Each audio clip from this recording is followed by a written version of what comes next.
देखिए ऐसा है, कोई भी चुनाव होता है उससे पहले जो वोटर लिस्ट है उसकी जांच होती है। बिहार में 2024 का लोकसभा चुनाव हुआ और उसके एक साल के बाद आप लगभग 65 लाख वोट को हटा देते हैं। सवाल ये खड़ा होता है कि तब आपकी रिपोर्ट गलत थी या अब आपकी रिपोर्ट गलत है। सवाल ये खड़ा हो रहा है, क्या ये इस चुनाव को, विधानसभा चुनाव को प्रभावित करने के लिए किया गया है? तो वोट की, चाहे एक वोट की चोरी हो या किसी तरह से उसको रोका जाए, वो सब है संवैधानिक, वो सब संविधान पर चोट है। तो मैं स्पष्ट रूप से कहना चाहता हूँ, इस पर इलेक्शन कमिश्नर ने जो पीसी की है, मुझे ऐसा लगता है कि जल्द जो है वो अपने रिटायरमेंट के बाद किसी पॉलिटिकल पार्टी को ज्वाइन करने वाले हैं, क्योंकि उनकी जो भाषा थी एक जिम्मेदार अधिकारी की नहीं, एक नेता टाइप भाषा थी। मुझे ऐसा लग रहा था कि हम किसी बहुत गैर जिम्मेदार एक अधिकारी की जगह जो है एक पॉलिटिशियन को सुन रहे हैं, जो सवालों से बच रहा है और जो पूरे सवाल का राजनीतिकरण कर रहा है। ये इस तरह के जवाब पर्याप्त नहीं है।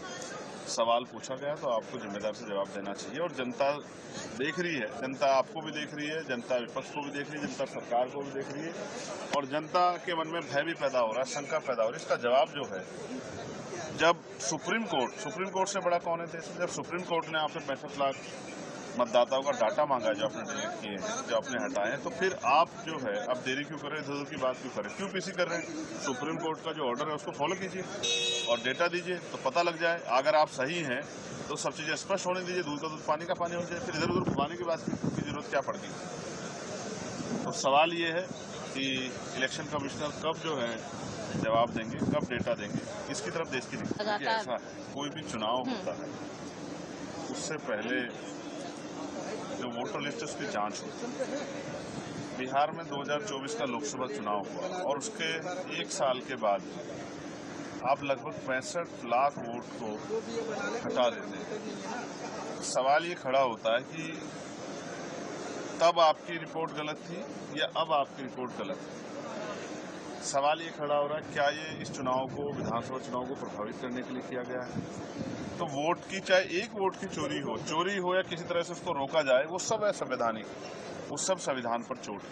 तो मैं स्पष्ट रूप से कहना चाहता हूँ, इस पर इलेक्शन कमिश्नर ने जो पीसी की है, मुझे ऐसा लगता है कि जल्द जो है वो अपने रिटायरमेंट के बाद किसी पॉलिटिकल पार्टी को ज्वाइन करने वाले हैं, क्योंकि उनकी जो भाषा थी एक जिम्मेदार अधिकारी की नहीं, एक नेता टाइप भाषा थी। मुझे ऐसा लग रहा था कि हम किसी बहुत गैर जिम्मेदार एक अधिकारी की जगह जो है एक पॉलिटिशियन को सुन रहे हैं, जो सवालों से बच रहा है और जो पूरे सवाल का राजनीतिकरण कर रहा है। ये इस तरह के जवाब पर्याप्त नहीं है।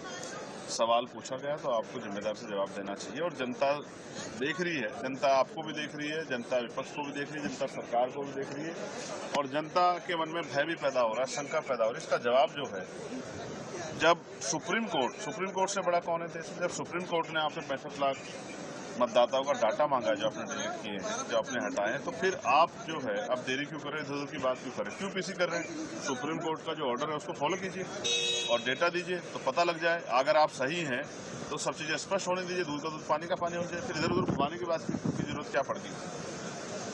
तो सवाल ये है कि इलेक्शन कमिश्नर कब जो है जवाब देंगे, कब डेटा देंगे, इसकी तरफ देश की नहीं।